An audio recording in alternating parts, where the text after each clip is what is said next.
بسم الله الرحمن الرحيم السلام عليكم ورحمة الله وبركاته وصاحبكين عبد المجيد محمد عبد المجيد كي بي برتا ديغا داوانيسana waa bayaaniya channel fadlan haddii aad ku cusub tahay channelka kan subscribe saar si aad ula socoto fiidiyoda aan soo gelin doono haddiise aad fiidiyogan ka heshayna fadlan like saar naguna dhiirigeli commentiga si aan usoo badino fiidiyoda noocan ah fiidiyoga kan waxaan uga hadli doonaa sababaha ama maxaa buug loo qoraa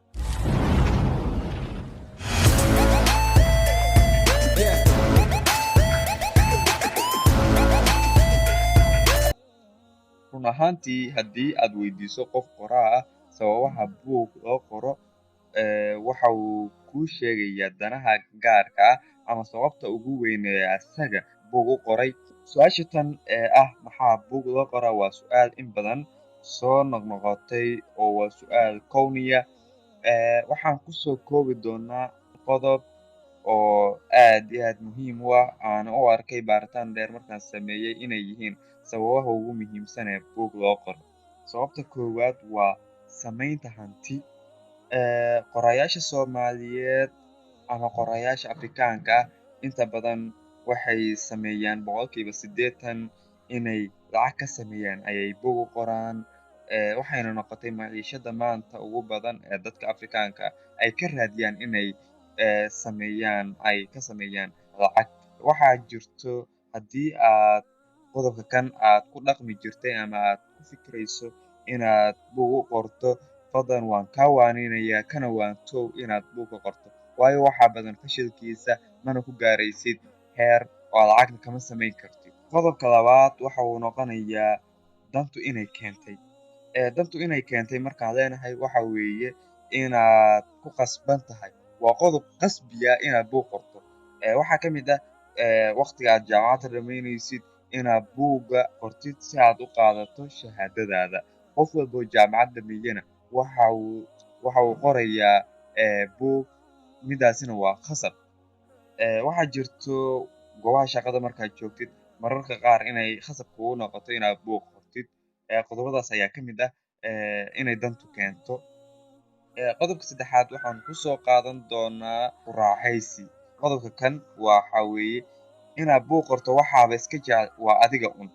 ma aha mid qasab ah ma aha mid dantu keentay ma aha inaad lacag ka raadinaysid balse haddii aad buug iyo qalin aad soo qaado ama computerka aad kortagtidba waxaa soo burqanaya ereyadii iyo inaad qorto ereyo ama buug inaad qorto ama maqaalo inaad qorto midaas ayaa keenaysa waadna xiisaysaa qorista iyo akhriska sidaas darteed qodobka kan waa ku raaxaysi dadka hobigoodu yahay inay wax qoraan ayagoo dan kale aan kale waxaan kusoo qaadan doonaa magac ama mansab inaad ka samaysid magac iyo maamuus raadis ayaa tahay hel iyo jago in lagu doorto ayaad rabtaa haddaba buug aad is leedahay dadka ayuu anfacayaa ayaad qoraysaa dadka sababta xeerka ka dhigta waa dad naftooda aad u jecel kuna hela farxad hebel waa qoraa heblaayo waa qoraa in lagu dhaho ayaad rabtaa ama waa dad xilka ay doonayaan ama magacaasi qoraaga ay doonayaan inay gaaraan mar un ay rabaan ayaa waxaan dhihi karnaa waa dad magaca iyo mansab iyo maamuus ka raadinaya haddaba haddii aad xiisaynaysid inaad noqoto qoraa qodobka aad doonaysid hadda aad ku fikiraysid haddii uu yahay ilaa hadda waan kaa waaninayaa qodobkii koowaad ee aan soo qaadanay ee ahaa inaad ka samaysid hanti waan kaa waaninaya ka waantow inaad qodobkaasi qaadato oo aad ku dhaqantid waxa uu kuu horseedaya ba iyo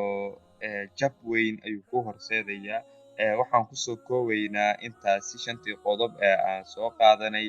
ee aan kusoo koobayay maxaa buug loo qoraa haddii aad inta videoga uu ka dhamaanaya aad nala joogtay waad ku mahadsantahay sidaad u daawatay wixii fikirkaaga iyo su-aalaha waxaad inoogu reebaysaa qaybta commentiga haddii videogan aad ka heshayna fadlan like nagu dhiirigeli si aan usoo badino videoyada noocan ah ee ku saabsan akhriska iyo qoraalka aad u mahadsan tahay waxaad iga daawanaysay bayaaniya channel waxaa kuusoo gudbinaya anigoo saaxiibka cabdimajid maxamed cabdimajid kb mahadsanidin. Intaan uga kulmi doono video midkan la mid ah, waxaan kaaga tagayaa sidaa iyo nabadgelyo.